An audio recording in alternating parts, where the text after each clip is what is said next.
অস্ট্রেলিয়ার ডারউইনের top end টি-20 সিরিজে বাংলাদেশ বনাম অ্যাডিলেড স্ট্রাইকারের ফাইনাল ম্যাচ জিতলেই বাংলাদেশ পাবে অস্ট্রেলিয়ার মাটিতে প্রথম কোনো ট্রফি জেতার সুযোগ। এই ম্যাচের শুরুতেই টসে জিতে ফিল্ডিং নেয় বাংলাদেশ। প্রথমে বোলিংয়ে আসেন মারুফ মৃধা। প্রথম ওভারে 2 রান দিয়ে শেষ করেন তিনি। পাওয়ার প্লের দ্বিতীয় ওভারে ক্যাপ্টেন আলী আকবরের কৃতিত্বে রান আউট হয় জ্যাক উইন্টার। পাওয়ার প্লেতে বাংলাদেশ উইকেট নিতে ব্যর্থ হয় দ্বিতীয় উইকেট জুটিতে হ্যারি ম্যাথিস ও টম মিলে করেন 60 রানের জুটি।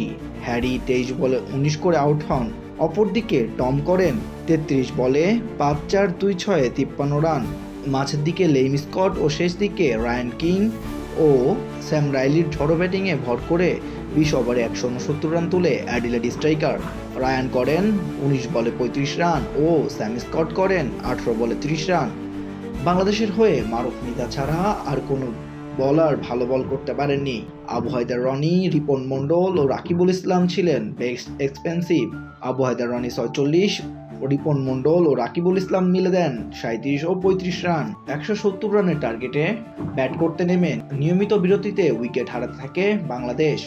পাওয়ার প্লেতে 2 ব্যাটার তানজিদ তামিম ও জিসান আলমের টেস্ট স্টাইলে ব্যাটিং দর্শকদের মনে জয়ের আশাটুকু নিরাশ করে দেয়।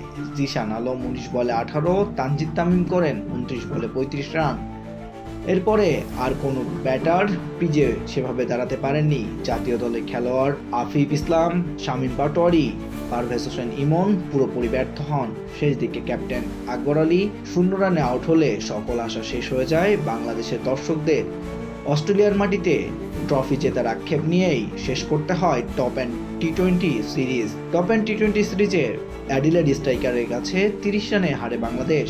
Text report, Ronok Hasan, EM sports.